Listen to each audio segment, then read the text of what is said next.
Nagpahayag naman ng pagkabahala si Representative Bienvenido Abante Jr. hinggil sa umunoy lumalalang kaso ng adiksyon sa sugal ng ilan sa ating mga kababayan. Ayon sa kanya, kinabukasan nating lahat ang nakataya dito.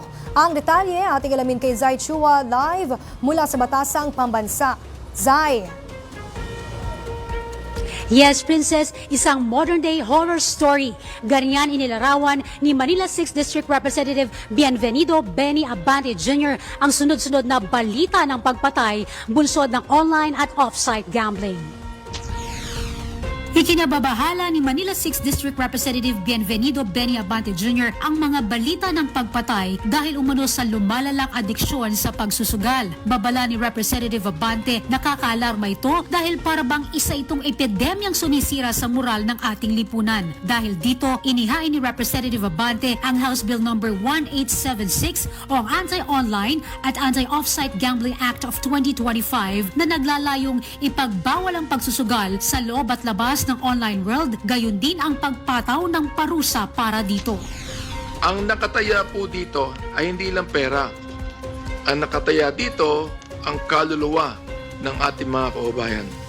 Ang sinusugal natin ay ang kinabukasan ng kabataan. You simply cannot put a price tag on either. Kasabay nito, inihain niya ang House Bill No. 1877 na nagbabawal naman sa pag-advertise at pag-promote ng online sugal at House Resolution No. 53 na nananawagan ng pagsisiyasat sa pagkawala at pagpaslang sa mga sabungerong itinapon umano sa Taal Lake. Inihayag rin niya ang kanyang interes na muling pangunahan ang Committee on Human Rights at ang muling pagbuo ng Quad Committee para masimulan na kaagad ang investigasyon ng mga kaso kagaya ng mga nawawalang sabungero ngayong 20th Congress.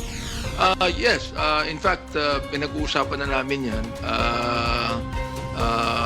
na talagang kung yan ang kinakailangan gawin para ma-reconvene natin muli ang Quadcom.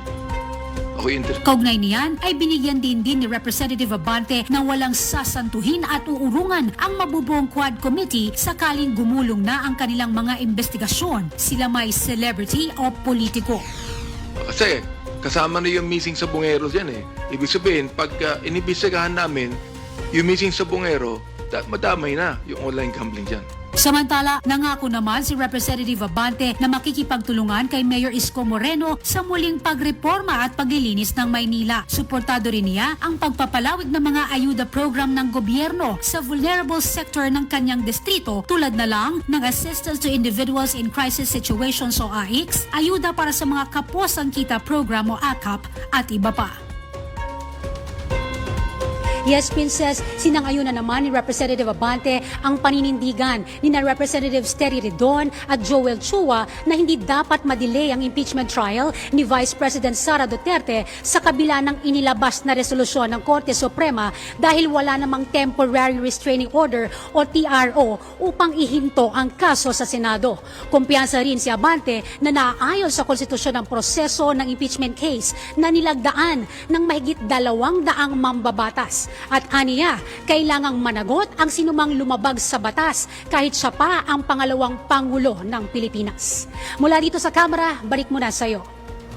Maraming salamat, Zai Chua.